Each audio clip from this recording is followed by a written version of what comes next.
اگر ہم ایسے بن جائیں جو امام کے دل کی تسکین بنے کہ آقا مرعشی نجفی فرماتے ہیں آقا امام زمانہ کی آواز آتی ہے کہ ہر شب قدر اے میرے چاہنے والو تمہارے اعمال میرے دربار میں لائے جاتے ہیں، جب میں تمہارے اعمال کو دیکھتا ہوں، فرمایا جب اچھے اعمال کو دیکھتا ہوں میرا والا فرماتے ہیں میرا دل باغ باغ ہو جاتا ہے، دل خوش ہوتا ہے۔ اور آپ واللہ جانیے جو انسان امام کا دل خوش کرے، تاریخ بتاتی ہے وجب علیہ الجنہ، اس شخص پر جنت واجب ہو جاتی ہے۔ جب کسی عرب کے بدو نے کوئی ایسی بات کی کہ میرے نبی کے چہرے پہ مسکراہٹ آئی، اور اتنی مسکراہٹ آئی کہ میرے نبی کے دانت نظر آنے لگے، جبرائیل نازل ہوئے کہ یا رسول اللہ ایک بشارت لایا ہوں، اللہ کی آواز آتی ہے اس نے میرے حبیب کے چہرے پر مسکراہٹ لائی ہے، اس پر میرے حبیب نے جنت واجب کر دی۔ اب تصور کیجئے اگر کوئی اسی کا لال امام زمانہ کا دل خوش کرے تو کیا اس پر جنت واجب ہوگی کہ نہیں ہوگی؟ آج مقصد یہ ہونا چاہیے، ہدف یہ ہونا چاہیے کہ جس طرح امام بارگاہ کو وقف کیا جا رہا ہے اسی طرح اپنے وجود کو وقف کیا جائے کہ مولا میں اپنے وجود کو آپ کی راہ میں وقف کر رہا ہوں، میں اپنے وجود کو خدا کی راہ میں وقف کر رہا ہوں۔ اب اس وجود پر اگر تکلیف آتی ہے تو آ جائے، اگر مصیبتیں آتی ہیں تو آ جائیں۔ وقف کرنے کا مطلب کیا ہے؟ یعنی جو کچھ خدا کہے وہ کچھ ہم کریں۔ آنکھیں اپنی مرضی سے نہ دیکھیں، کان اپنی مرضی سے نہ سنیں، ہاتھ اپنی مرضی سے نہ اٹھیں۔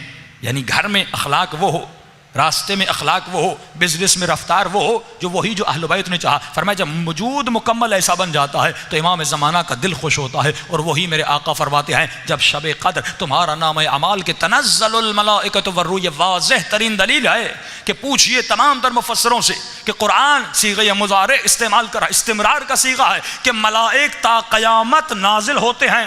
سوال یہ ہے یہ کس پر نازل ہوتے ہیں، کس کی تقدیریں لے کر آتے ہیں؟ آج تک کسی مولانا نے، کسی مفسر نے، کسی مولوی نے یہ نہیں کہا کہ یہ ملائک مجھ پر نازل ہوتے ہیں، تو ماننا پڑے گا کوئی ایسی ہستی ہے جس کے اوپر ملائک نازل ہوتے ہیں۔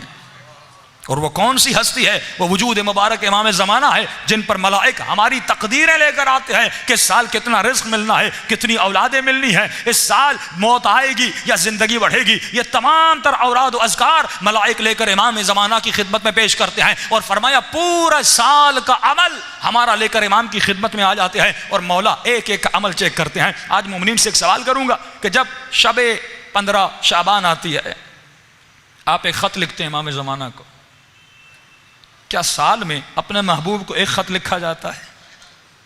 ہاں؟ اگر دنیاوی مجازی عشق ہو جائے تو ہم چیٹ کرتے کرتے تھکتے نہیں، باتیں کرتے کرتے مڑتے نہیں، پیکیجز ختم ہو جاتے ہیں لیکن ہماری باتیں ختم نہیں ہوتی، موبائل کی بیٹری ڈیڈ ہو جاتی ہے لیکن جناب کی باتیں ختم نہیں ہوتی۔ اور امام زمانہ جس سے عشق کا دعویٰ، جس سے محبت کا دعویٰ، اسے سال میں ایک خط۔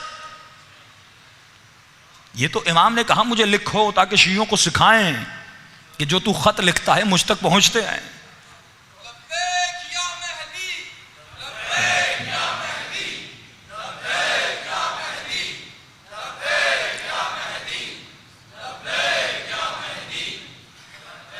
صلوات پڑھے محمد و آل محمد پہ۔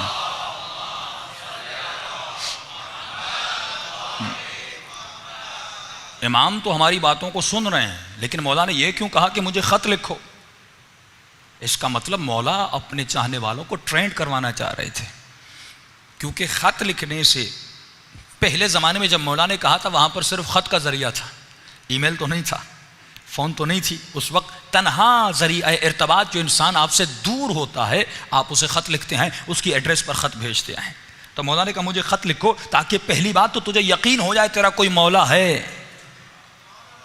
جو تمہارے خطوط کو پڑھتا ہے، جو تمہارے خط کو دیکھتا ہے، تاکہ یقین ہو فزیکلی ایک ارتباط ہو تمہارا امام زمانہ کے ساتھ۔ کیونکہ آپ کبھی ایسے انسان کو خط نہیں لکھتے جس کا وجود ہی نہ ہو، جو مر چکا ہو اس کو کبھی خط نہیں لکھا جاتا۔ خط اسے لکھا جاتا ہے جو زندہ ہو، خط اسے لکھا جاتا ہے جو آپ کا خط پڑھے۔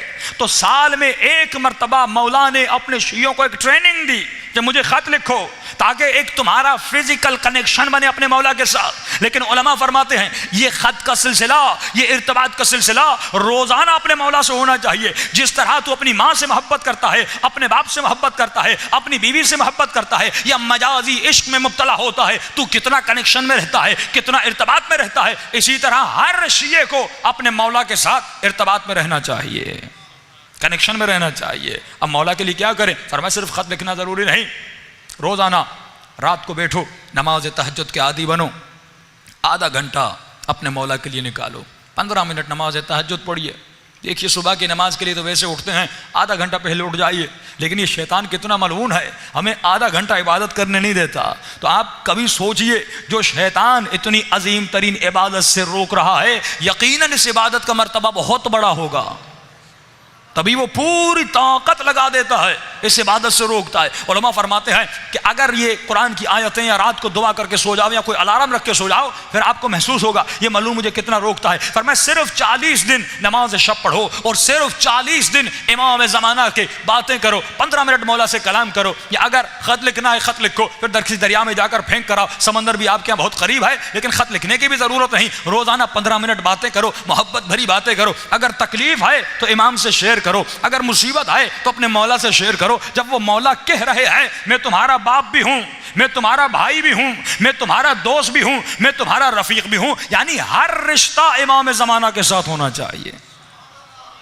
لیکن ہم نے مولا کو صرف ایک محفل بنا دیا کہ سال میں ایک فنکشن کرنا ہے 15 شعبان کا، اور ایک دعائے کمیل پڑھنی ہے اور جمع ہونا ہے، خط لکھنے ہیں. مولا شادی نہیں ہو رہی، مولا پیسہ نہیں، مولا جاب نہیں ہو رہی. اور یہ مومنین جب کربلا بھی جاتے ہیں یہی دعائیں کرتے ہیں. تو کبھی سوچئے امام بھی کہتے ہوں گے تو جب بھی آتا ہے کچھ مانگنے آتا ہے، جب بھی گئے مانگنے گئے. کا فرمایا کبھی کچھ دینے بھی تو آ. دیا کیا ہم نے امام کو؟ کل اس بوڑھے کا واقعہ سنایا نا جس نے امام کو گھر دیا. آج ہم نے اپنے آقا کو کیا دیا؟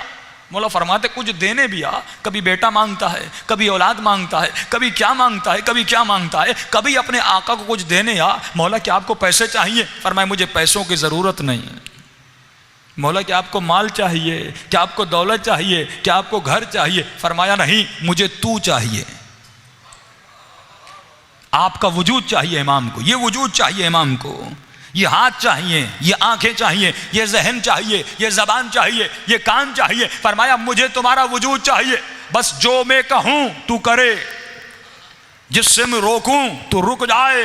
مجھے سلمان زماں چاہیے، مجھے میثم زماں چاہیے، مجھے حبیب زماں چاہیے. تو ایسا بن جا جیسے حسین کا صحابی حبیب ابن مظاہر تھا. بھائی امام زمانہ کو بھی حبیب کی ضرورت ہے کہ نہیں؟ امام کو بھی علی کی طرح سلمان کی ضرورت ہے کہ نہیں؟ مولا کو بھی علی کی طرح میں سمیت تمار کی ضرورت ہے کہ نہیں؟